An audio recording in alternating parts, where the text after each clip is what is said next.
Assalamualaikum. ரீசெண்டா YouTube கிரியேட்டர்ஸ்க்கு மத்தியில நடக்கக்கூடிய இஷ்யூ நம்ம எல்லாருமே கேள்விப்பட்டிருப்போம். ஒருவேளை கேள்விப்படாதவங்களுக்காக நான் ஷார்ட்டா அது என்ன அப்படிங்கறத சொல்லிடுறேன். இப்போ ஒரு அளவுக்கு நல்ல சப்ஸ்கிரைபர்ஸ், நல்ல வியூவர்ஸ் வச்சிருக்கிற யூடியூப் கிரியேட்டர்ஸ் ப்ரமோஷன் பண்ணுவாங்க. நம்மளே நிறைய பார்த்திருப்போம். பெய்ட் ப்ரமோஷன் அப்படிங்கிற லேபிள் வந்து அவங்க வீடியோல ஆட் பண்ணிருப்பாங்க.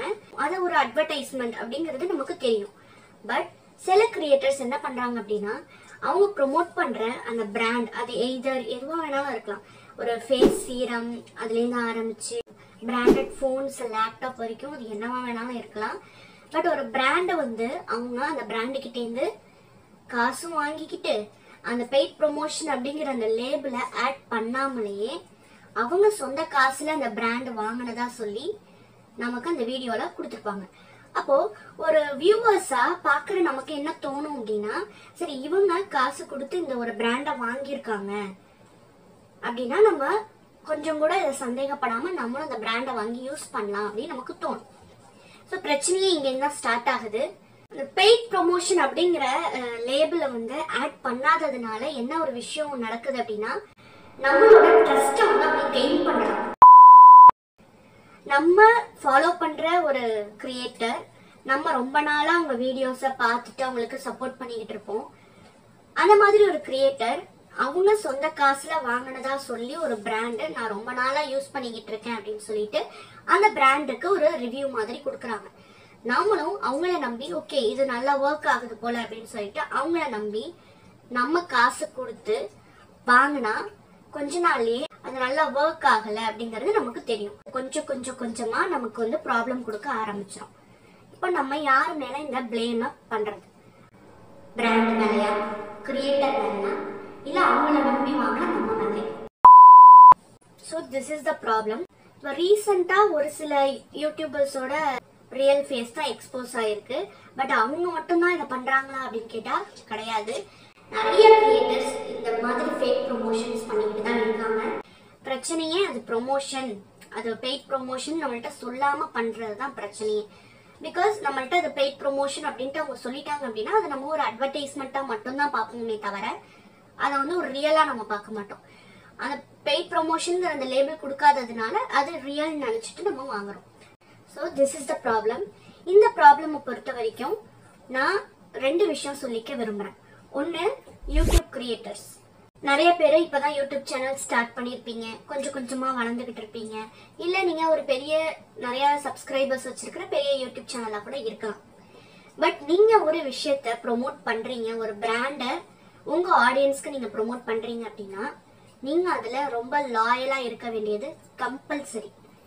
பிகாஸ் உங்களை நம்பி உங்களை சப்ஸ்கிரைப் பண்ணி உங்களை இத்தனை நாளா சப்போர்ட் பண்ணிட்டு இருக்கிற ஆடியன்ஸ்க்கு உங்களால என்ன பண்ண முடியுமோ அதை நீங்க கண்டிப்பா பண்ணியே ஆகணும். நீங்க ஒரு பிராண்டை ப்ரொமோட் பண்றீங்க அப்படின்னா அது உண்மையாவே நல்ல பிராண்டா அப்படிங்கறத நீங்க முதல்ல வாங்கி யூஸ் பண்ணி லாங் டைமா யூஸ் பண்ணி மினிமம் 1 to 3 months ஆகுது அந்த ப்ராடக்டை யூஸ் பண்ணி உங்களுக்கு அது ஒர்க் அவுட் ஆச்சுன்னா மட்டும் உங்க ஆடியன்ஸ்க்கு நீங்க அதை ப்ரொமோட் பண்ணுங்க.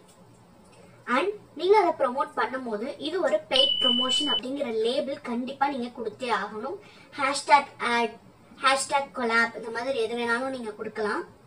பட் நீங்க அதை கொடுத்தே ஆகணும், அது கம்பல்சரி. ஒன்ஸ் உங்க மேல உள்ள ட்ரஸ்ட் வந்து அவங்களுக்கு லாஸ் ஆயிடுச்சு அப்படின்னா அந்த ட்ரஸ்ட்டை நீங்க மறுபடியும் கெயின் பண்றதுங்கிறது ரொம்ப கஷ்டம். அதுக்கப்புறம் இந்த மாதிரி betting games, for example rummy, இந்த மாதிரி கேம் எல்லாம் தயவு செஞ்சு ப்ரொமோட் பண்ணாதீங்க. ஏன்னா அந்த மாதிரி கேம் மூலியமா லைஃபை இழந்தவங்க எத்தனையோ பேர் இருக்காங்க. நமக்கு காசு கிடைக்குது அப்படிங்கிறதுக்காக எதை வேணாலும் ப்ரொமோட் பண்ணிடுவோம் அப்படிங்கறத பண்ணாதீங்க. உங்களுக்குன்னு ஒரு set of rules and regulations வச்சுக்கோங்க. அந்த எத்திக்ஸை நீங்க முதல்ல ஃபாலோ பண்ணுங்க. எந்த அளவுக்கு உங்களுக்கு அந்த பிராண்ட் வந்து அமௌண்ட் பே பண்ணாலுமே உங்க எத்திக்ஸ்குள்ள அந்த பிராண்ட் வருதாங்கிறத முதல்ல செக் பண்ணிக்கோங்க. ஒருவேளை உங்க எத்திக்ஸை கொஞ்சம் மீறினா கூட தயவு செஞ்சு அந்த பிராண்டுக்கு நோ சொல்லிடுங்க. பிகாஸ் அந்த சப்ஸ்கிரைபர்ஸ் உங்களுக்கு இல்லைன்னா நீங்க இந்த அளவுக்கு மேல வந்திருக்க முடியாது. ஸோ அந்த சப்ஸ்கிரைபர்ஸை உங்க ஆடியன்ஸா, உங்களை ஃபாலோ பண்றவங்கள மனசுல வச்சுக்கிட்டு எந்த ஒரு பிராண்டா இருந்தாலும் ப்ரொமோட் பண்ணுங்க. ரெண்டாவது விஷயம், ஆடியன்ஸ். ஒரு ஆடியன்ஸா நம்ம ஒரு இன்ஃப்ளூயன்சர்ஸா ஃபாலோ பண்றோம் அப்படின்னா கம்ப்ளீட்டா ஒரு என்டர்டைன்மெண்ட் பர்பஸ்க்காகவும் நாலேஜ்க்காகவும் நம்ம ஒருத்தவங்களை ஃபாலோ பண்ணுவோம். பட் ஃபாலோ பண்றதையும் தாண்டி நம்ம என்ன பண்றோம் அப்படின்னா அவங்க பண்ற எல்லாத்தையுமே நம்மளும் பண்ணணும் அப்படிங்கறத நம்ம நினைக்கிறோம். அவங்க ஒரு விஷயத்த ப்ரமோட் பண்றாங்க அப்படின்னா அதை கண்ணை மூடி பிளைண்டா நம்பி அந்த விஷயத்த நம்ம வாங்கிடுறோம். வாங்கினதுக்கு அப்புறம் லாஸ் யாருக்கு? எந்த ஒரு விஷயத்தையுமே வாங்குறதுக்கு முன்னாடி அது நல்ல ப்ராடக்டா அப்படிங்கறத கிராஸ் வெரிஃபிகேஷன் கண்டிப்பா நம்ம பண்ணிக்கிட்டு தான் வாங்கணும். பிளைண்டா நம்ம இன்ஃப்ளூயன்சர்ஸ் மட்டுமே நம்ம தப்பு சொல்ல முடியாது. அவங்க மேல ஆப்வியஸ்லி தப்பு இருக்கு, பட் அதை வாங்குற நம்ம மேலேயுமே தப்பு இருக்கு. பிளைண்டா எந்த ஒரு ப்ராடக்டையுமே நம்பி வாங்கிடாதீங்க.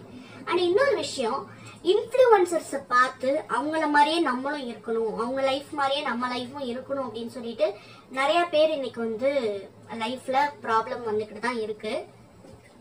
ஒரு விஷயம் புரிஞ்சுக்கோங்க, இன்ஃப்ளூயன்சர்ஸ் இந்த வீடியோ முன்னாடி காட்டுற விஷயம் எதுவுமே அவங்க லைஃப்ல ஒரு 5% கூட வராது.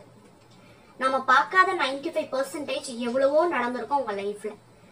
ஆப்வியஸா ஆன்லைன் பிளாட்ஃபார்ம்ல நம்ம ஒரு விஷயத்த கொண்டு வரோம்னா நம்மள நாம நல்லவங்களா காட்டிப்போம், சந்தோஷமா இருக்கிற மாதிரி காட்டிப்போம். இந்த மாதிரிதான் ஒரு பப்ளிக் பிளாட்ஃபார்ம்ல நம்மள நாம காட்டிப்போம். நம்ம லைஃப்ல நடக்கிற கஷ்டத்தையோ நம்ம படுற அசிங்கத்தையோ நம்ம பண்ற கெட்ட விஷயத்தையோ நம்ம பப்ளிக் பிளாட்ஃபார்ம்ல காட்ட மாட்டோம். இதை நீங்க மனசுல வச்சுக்கோங்க. இன்ஃப்ளூயன்சர்ஸ் நம்ம வீடியோல காட்டுற எதுவுமே 100% உண்மையான்னு கேட்டா கிடையாது. அவங்க வீடியோக்காக தான் பேசுறாங்க, கேமரா முன்னாடி ஆன்ல இருக்கு, அந்த கான்சியஸ்னஸ்ல தான் அவங்க வந்து ஒரு வீடியோவும் மேக் பண்றாங்க. அப்புறம் எப்படி அவங்க 100% டிரான்ஸ்பரன்சியா இருப்பாங்கன்னு நீங்க நம்புறீங்க? கிடையவே கிடையாது. இப்ப நானே இந்த வீடியோ பேசிட்டு இருக்கேன்னா கூட எனக்குமே நிறைய நெகட்டிவ் சைட்ஸ் இருக்கும் என் லைஃப்ல, நானுமே நிறைய தப்பு பண்ணியிருக்கலாம். பட் ஒரு விஷயம், எந்த இன்ஃப்ளூயன்சர்ஸையுமே பிளைண்டா நம்பாதீங்க. எத்தனையோ நல்ல சேனல்ஸ் உங்க லைஃபை பெட்டர்மெண்ட் பண்றதுக்கும் உங்களோட நாலேஜை டெவலப் பண்றதுக்கும் நிறைய டிப்ஸ் அண்ட் ட்ரிக்ஸ் சொல்லி கொடுக்குறாங்க. ஸோ அந்த மாதிரி சேனலை நீங்க கண்டிப்பா சப்போர்ட் பண்ணுங்க. அது மூலியமா உங்க லைஃபை நீங்களே மாத்திக்கோங்க. அதை விட்டுட்டு இன்ஃப்ளூயன்ஸ் பண்ற சில சாத்தியமில்லாத விஷயத்த பிளைண்டா நம்பி நம்ம லைஃப்ல இந்த மாதிரி நடந்தாதான் நம்ம நல்லா இருப்போம்ட்டு நம்பாதீங்க. எந்த வீடியோ வேணாலும் பாருங்க, பட் அந்த வீடியோ உங்க லைஃபுக்கு யூஸ் ஆகுதா இல்லையாங்கிறத 1க்கு 2 தடவை நல்லா யோசிச்சு யூஸ் ஆனா மட்டும் அந்த விஷயத்த பண்ணுங்க. யூஸ் ஆகாது, நம்ம லைஃப்க்கு இது தேவையில்லைன்னு நினைச்சீங்கன்னா அதை பத்தி நீங்க கண்டுக்கவே தேவையில்லை, தாராளமா நீங்க ஸ்கிப் பண்ணிட்டு போயிட்டே இருக்கலாம். So finally last but not the least, இந்த வீடியோல நான் என்ன சொல்ல விரும்புறேன் அப்படின்னா, நீங்க ஒரு யூடியூப் கிரியேட்டரை ஃபாலோ பண்றீங்க, ஒரு வீடியோ பாக்குறீங்க அப்படின்னா அதை கண்டிப்பா பியூர்லி என்டர்டைன்மெண்ட் பர்பஸ்க்கு மட்டும் அதை பாருங்க. அது மூலியமா இன்ஃப்ளூயன்ஸ் ஆகாதீங்க. அண்ட் கிரியேட்டரா நீங்க இருந்தீங்கன்னா உங்க ஆடியன்ஸுக்கு எந்த அளவுக்கு லாயலா இருக்க முடியுமோ அந்த அளவுக்கு லாயலா இருங்க. ஃபர்ஸ்ட் ஆஃப் ஆல் உங்க மனசாட்சிக்கு நீங்க லாயலா இருங்க, உங்களுக்குன்னு சில எத்திக்ஸை ஃபாலோ பண்ணுங்க. ஸோ இந்த வீடியோல நான் சொன்ன ஒப்பீனியன் உங்களுக்கு பிடிச்சிருந்துச்சுன்னா நம்ம சேனலுக்கு ஒரு லைக் பண்ணிட்டு சப்ஸ்கிரைப் பண்ணி பெல் ஐக்கானை கிளிக் பண்ணி வச்சுக்கோங்க. ஸோ தட் இந்த மாதிரியான வீடியோஸ் உங்களுக்கு ரெகுலரா வரும். நெக்ஸ்ட் வீடியோல உங்களை நான் மீட் பண்றேன். Until then by.